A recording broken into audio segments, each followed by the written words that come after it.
Hello, this is Terry with Blade Outdoors and welcome to another video. When I was doing some editing, I noted that there was something on my head, on my hat, and what it was, and you'll see in the video, is that I have a Velcro USA that goes on the back of the hat, and it was sticking up something like this through about half of the video. So at some point I discovered it, took it off and put it in my pocket. So hope it doesn't distract you. So let's go ahead and get on with the video. In this video, I'm going to be doing something I should have done a long time ago. And if you recall, several times this year I've been camping and fishing, and I have always forgot to take live bait, primarily earthworms. And instead of going out and finding them where I was at, I just kept using artificial bait. But what I'm going to do today is go out in the woods and show you how I used to, as a kid, go out and find earthworms in an easy manner that I could use to go fishing with. So come on along. You don't need very much. All you really need is a knife, a cup to put your bait in, and also a forked stick, which I'll be cutting out in the woods. And again, I'm going to be looking primarily for earthworms, but I may find a lizard, which is good bait, and I may find a little frog, which is good bait, or I may find a salamander, which is good bait. So between those four, hopefully I'll get enough bait for a couple of casts and maybe a couple of fish. So let's go out in the woods and I'll show you how I do it. Okay, first things first, let's get that forked stick that I talked about.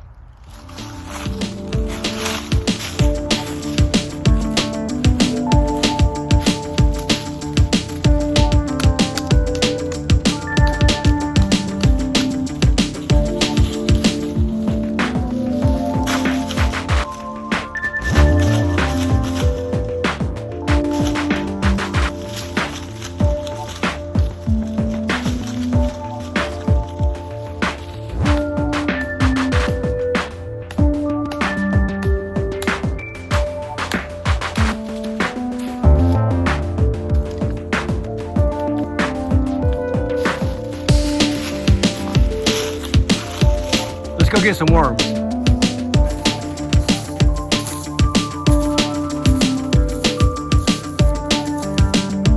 All right, the first area I would always look for worms at when I was a kid is a little drainage area between two hills. And this is going to be the most moist areas here where earthworms will probably be at. But instead of digging and making it hard, what you do is you just go to different areas and use that little fork stick I made and just scrape the leaves off, and 9 times out of 10 you'll find an earthworm. So let's try that. All right, I found a nice area in this little runoff area here, like I showed you before, right here. It looks nice and moist. And one other sign that you can look for to see if there's worms there is to see if there have been either armadillos or possums that's been out digging. And if you kind of look, you can kind of see where possums or more than likely armadillos have been digging for worms here. So that is a good sign. So I'm going to go in this area right here and hopefully I'll find some worms.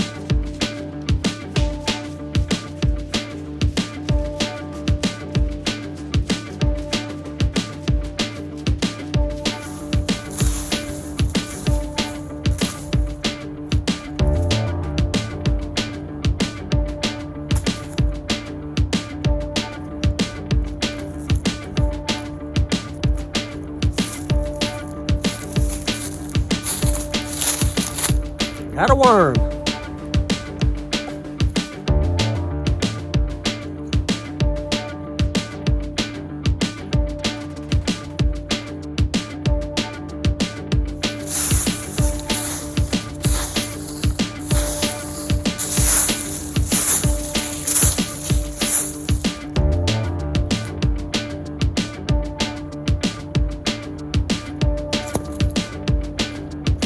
Salamander.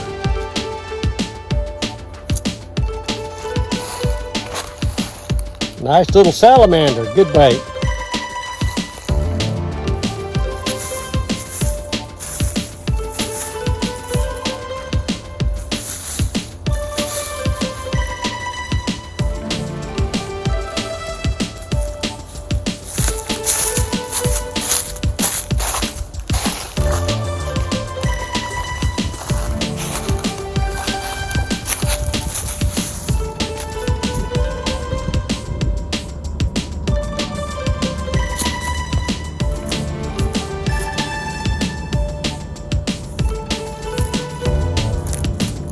I had my camera on record and I didn't, and I was looking at, let me back up here.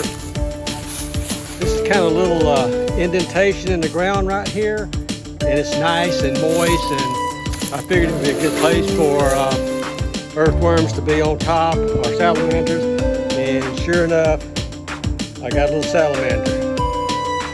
I wish I got that on video. So let me try to set it back up again and finish going around this little hole. Well, I was trying to put that salamander in my cut with one hand and I dropped him. Can't believe it. Let me set back up again and hopefully I'll find another one.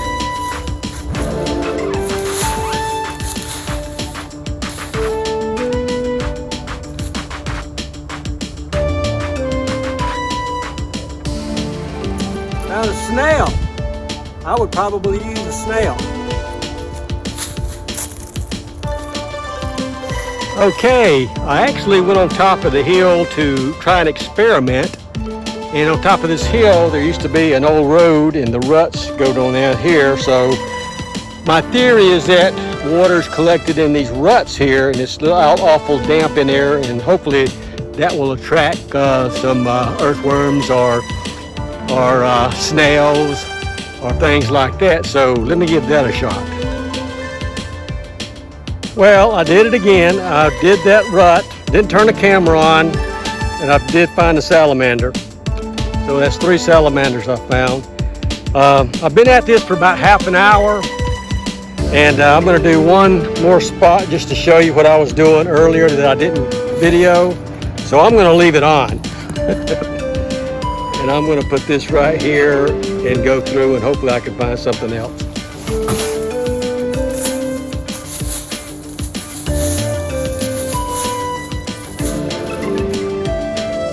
Okay, you get the idea of what I'm doing.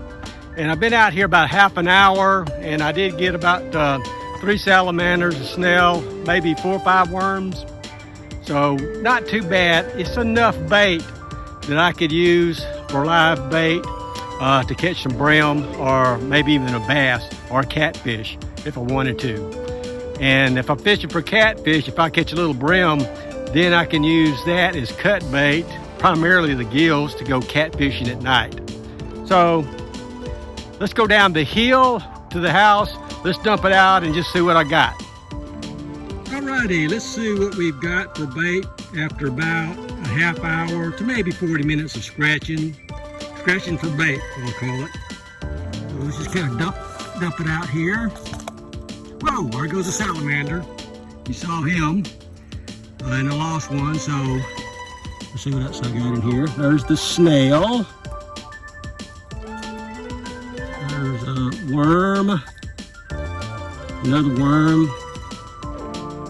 Another worm. Oh, there's another salamander right there. Let him go. That was 2 salamanders plus the one I lost up the hill.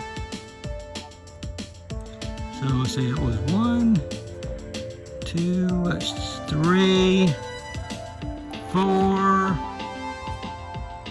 There's another salamander. I actually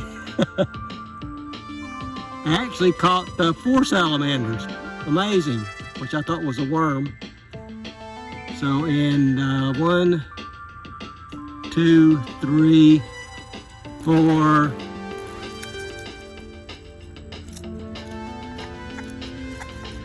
Five. Worms are not moving around that much. So 5 worms actually 4 salamanders and a snail that I could crack open and use for bait. So, not too bad for half hour, 40 minutes. That's enough bait to catch a brim, maybe even a bass, given where I'm at. So I'm gonna release what hadn't already ran off here into the woods.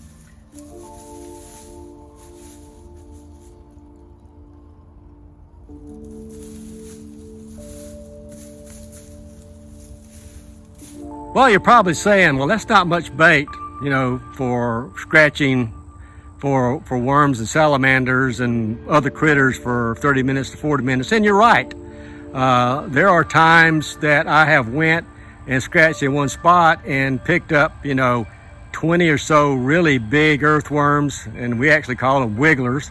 And it just depends on maybe the time of the year. It's December right now.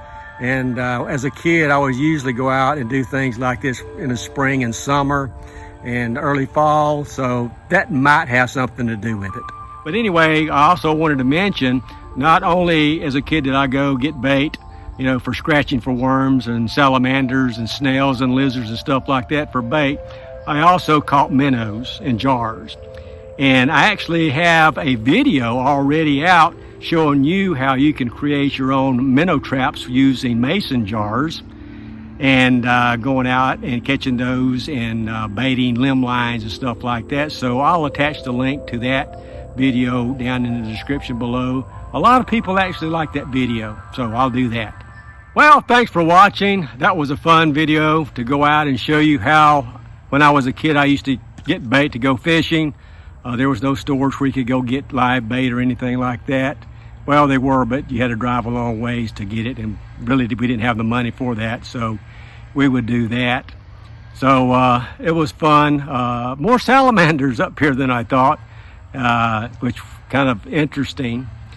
So I also want to note, while you're scratching, I'm going to call it scratching for worms. When you're scratching for worms and it's warm outside like it is today and you're scratching around rocks, be very careful, because you could easily scratch out or pull out a small copperhead.